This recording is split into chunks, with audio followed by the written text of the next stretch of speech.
1882 से लेकर 1883, इसमें कौन सा आया था? शिक्षा आयोग।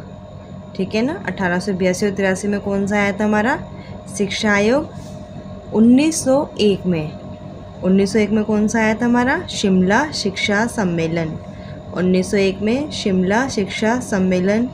1902 में भारतीय विश्वविद्यालय आयोग। ठीक है ना, ये कमेटी बनी थी 1902 में, भारतीय विश्वविद्यालय आयोग। 1904 में भारतीय विश्वविद्यालय अधिनियम, ये लॉ बना था। ठीक है, 1902 में क्या आया था? भारतीय विश्वविद्यालय आयोग आया था। 1904 में भारतीय विश्वविद्यालय अधिनियम बना था।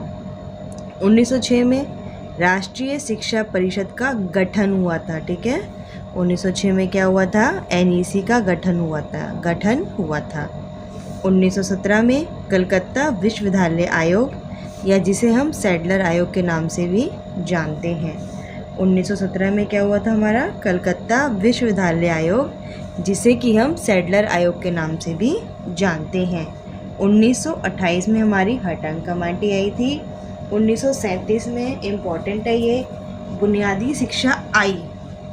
ठीक है, 1937 में क्या हुआ? बुनियादी शिक्षा की कंसेप्ट आई, डॉक्टर जाकिर हुसैन की अध्यक्षता में लागू। ठीक है, लागू कब हुई थी? लागू हुई तो उसके अध्यक्ष कौन थे? डॉक्टर जाकिर हुसैन। आपसे पूछ सकते हैं कि बुनियादी शिक्षा कब आई? 1937 में, और उसके अध्यक्ष कौन थे? डॉक्टर जाकिर हुसैन थे। और 1938 में बुनियादी शिक्षा लागू हुई थी। ठीक है, अंतर समझ में आ रहा है? बुनियादी शिक्षा जो आई थी वो 1937 में आई थी, लेकिन जो लागू हुई थी वो 1938 में हुई थी। ठीक है, अब देखो 1948 में क्या हुआ था? विश्वविद्यालय आयोग, जिसे हम राधा कृष्णन आयोग के नाम से भी जानते हैं। ठीक है ना, 1948 में क्या हुआ था? विश्वविद्यालय आयोग, जिसे हम राधा कृष्णन आयोग के नाम से भी जानते हैं। इसकी कंसेप्ट देखो ध्यान से, इसने अपनी कंसेप्ट दी थी 12+3+2। ठीक है ना, 12 तक पढ़ते हैं ना, फिर हम अपना BA BCom करते हैं और फिर मास्टर्स करते हैं। ठीक है ना, MA MCom करते हैं। 12+3+2। ठीक है, ये वाली कंसेप्ट किस में आई थी? विश्वविद्यालय आयोग में, जिसे हम राधा कृष्णन आयोग के नाम से भी जानते हैं। कब आई थी ये? 1948 और 1949 में। ठीक है, इनके अनुसार क्या था? इन्होंने देखो क्या कहा था इन्होंने? 3000 से ज़्यादा बच्चे नहीं होंगे यूनिवर्सिटी में। इन्होंने कहा किसी भी यूनिवर्सिटी में, किसी भी विश्वविद्यालय में 3000 से ज़्यादा बच्चे नहीं होने चाहिए। ठीक है ना, और 1500 से ज़्यादा कॉलेज में बच्चे नहीं होंगे। ठीक है ना, और जो कॉलेज होता है उसमें 1500 से ज़्यादा बच्चे नहीं होने चाहिए।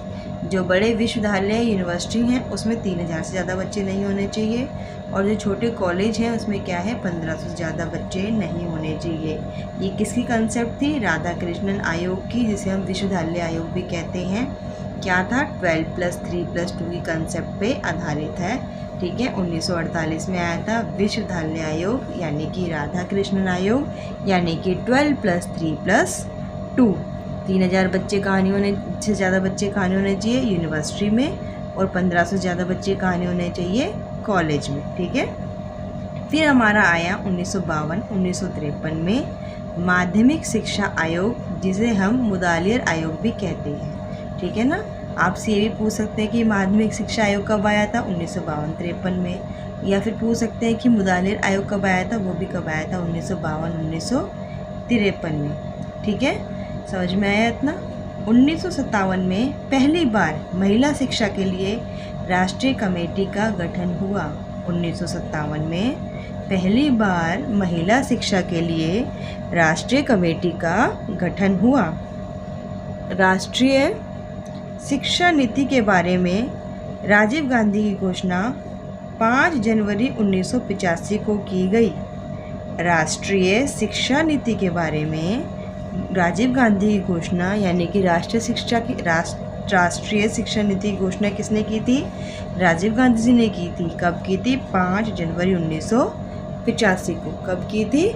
5 जनवरी 1985 को की थी। ठीक है ना, ये देखो बुनियादी शिक्षा, इसको हम नई तालीम के नाम से भी जानते हैं और इसे वर्धा योजना के भी जानते हैं। और बेसिक एजुकेशन, ये सब किसकी कंसेप्ट थी? महात्मा गांधी जी की। किसकी कंसेप्ट थी?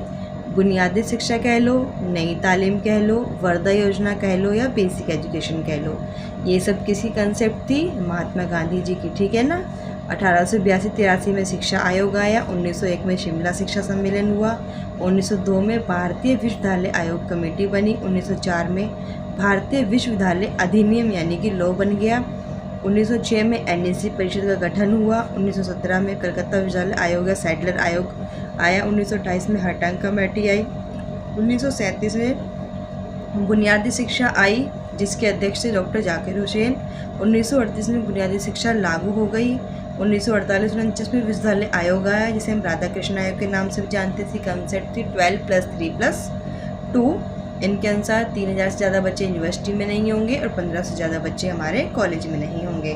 52-53 में क्या है? 1900 माध्यमिक शिक्षा आयोग जिसे हम मुदालियर आयोग के नाम से भी जानते हैं। ठीक है। 1957 में पहली बार महिला की शिक्षा के लिए राष्ट्रीय कमेटी का गठन हुआ था, यानी कि एक ऐसी कमेटी बनी थी जो राष्ट्रीय स्तर पर थी।